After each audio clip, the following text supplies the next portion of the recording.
Speaking of closures, a stretch of I-94 is back open this morning. That after a fatal crash closed both sides of the freeway for several hours overnight. State Patrol says the driver was killed after he lost control of a Cadillac, drove over the guardrail of the 41st Avenue Bridge, and then crashed into the northbound lanes of I-94. That vehicle caught fire. Troopers say a passenger has been hospitalized with serious injuries. Starting this Saturday, anytime you interact with a Minneapolis police officer, their body camera must be turned on. Melissa Colorado joins us now. MPD is enacting new body camera rules in the wake of the shooting death of Justin Damon. Melissa. Well, Tim, all Minneapolis police officers, they have body cameras. The acting police chief says the problem is officers are not turning them on as often as they should be. And this new rule will change that. Starting this Saturday, all MPD officers must turn on their body cameras when they are dispatched to a call. That includes every time an officer makes a traffic stop, anytime officers interact with the public, even if it's someone asking them for directions. That body camera must be rolling. Now, this comes on the heels of the death of Justine Damon, who was shot and killed by Officer Mohammed Noor nearly 2 weeks ago. Noor and his partner were responding to her 911 call. Both of their body cameras were off at the time of the shooting. MPD's acting police chief says this all comes down to accountability and regaining the community's trust. We equip them with a lot of equipment to go out there and serve our communities, but the one thing we cannot equip them with is the benefit of the doubt. And now you're going to have more transparency, you're going to have more accountability, and there won't be any question about what happened. It's on camera.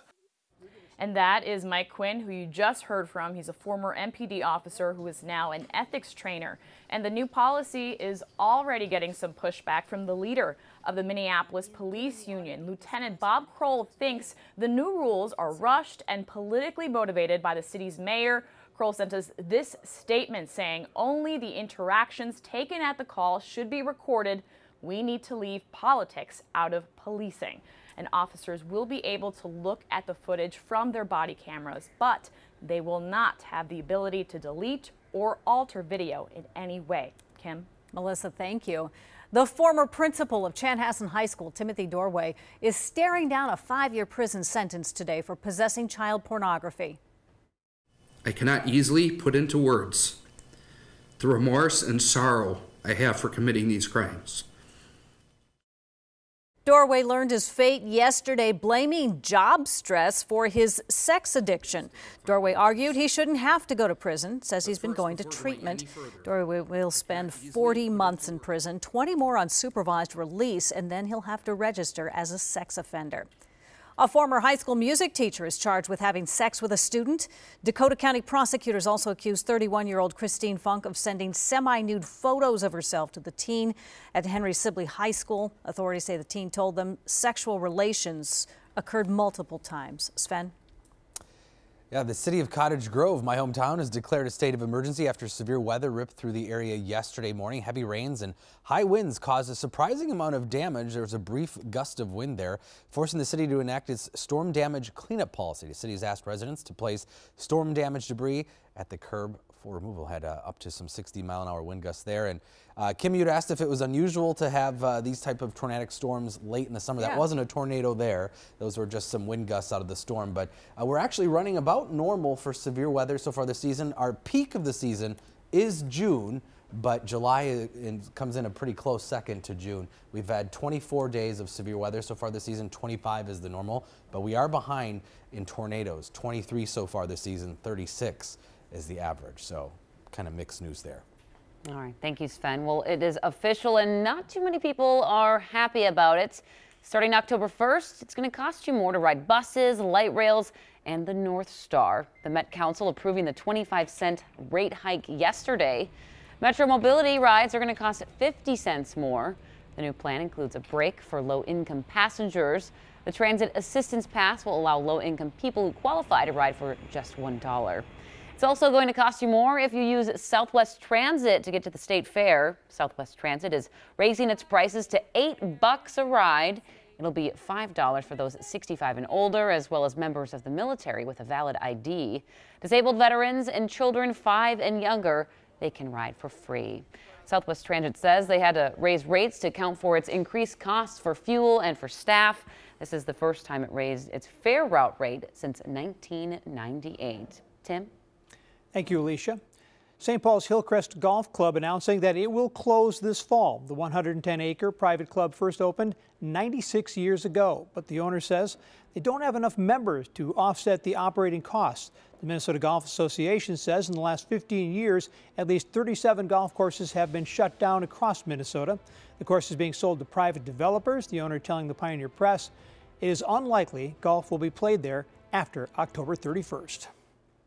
President Trump doing a victory lap after the Taiwanese electronic giant Foxconn, which is best known as one of Apple's suppliers, announced it will open a multi-billion-dollar plant in Wisconsin. That plant will make display panels used in objects like TVs and computer displays. Officials say the factory will reside in House Speaker Paul Ryan's district and is expected to employ some 13,000 people. New information about the growing number of children taking dangerous amounts of dietary supplements. Tanya Mendez reports some kids are ending up in the ER. It seems like we have a pill for just about everything these days. I think a lot of people feel that this is an alternative way to be healthy, maybe less expensive. From our diets to our sleep, there's a supplement for it all. But those pills piling on the problems for parents. This is a case often of buyer beware. Poison control centers across the country are seeing an increase in the amount of young children who are accidentally getting their hands and mouths on dietary supplements. So a lot of these accidents, and there are accidents, happen when the parent is occupied or somewhat distracted. In North Carolina from 2012 to 2016, the calls to the Poison Center spiked 42%. Things like melatonin, energy drinks, diet pills with dangerous side effects. In some cases, kids forced to go to the hospital. Changes in your heart rate, changes in your blood pressure, changes in your blood sugar, changes in your heart rhythm. Toxicologists say the poisoning can be difficult to diagnose and treat when they don't know what's in the pill. If it's natural, people think that it's safe, which we know is not necessarily always the case. Toxicologists say consider these supplements as dangerous as drugs. If you buy these products, treat them like you do your medicines. Keep them up and out of reach. Yeah, and the medical experts say that supplement bottles that don't have the child safety caps, those are causing the biggest problems, so watch out for that. Minnesota's own Lindsey Vonn visiting Children's Hospital in Los Angeles earlier this week to deliver, oh, everyone was happy to see her, blizzard treats, and she'll visited with patients in advance of Dairy Queen's 12th annual Miracle Treat Day, which happens to be today. At participating locations, a portion of all blizzard sales will be donated to the Children's Miracle Network hospitals. Last year, DQ raised more than $4 million worldwide for those hospitals. So what did you all get? Dairy Queen, thank you for dropping these by. Here. They're so cold. I have the frosted fudge. Salted caramel. You know, I think birthday boy Nate Anderson probably Nate. should get one of these. Nate's birthday. He's saying you want a bite? So good. It's good. What'd you get, Sven? You're not eating any. Well, I'm not gonna eat a whole one, and then why Sure you're waste not. it? I'll leave it for one of my coworkers who. Birthday boy Nate There's Anderson. strawberry cheesecake and Oreo here. Good day for ice cream though. Nice warm one today. Not as hot as it's been, but still good enough. 80s today, lots of sun, dropping the humidity even a little bit more, and we're talking about a pretty blah pattern coming up.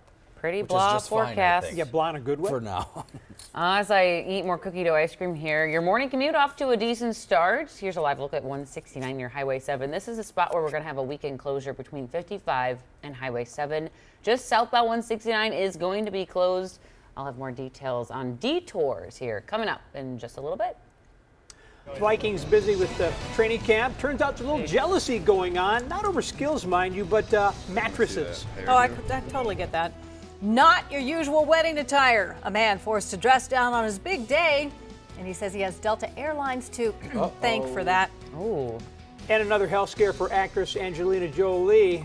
She's opening in a new interview with Vanity Fair with more on that.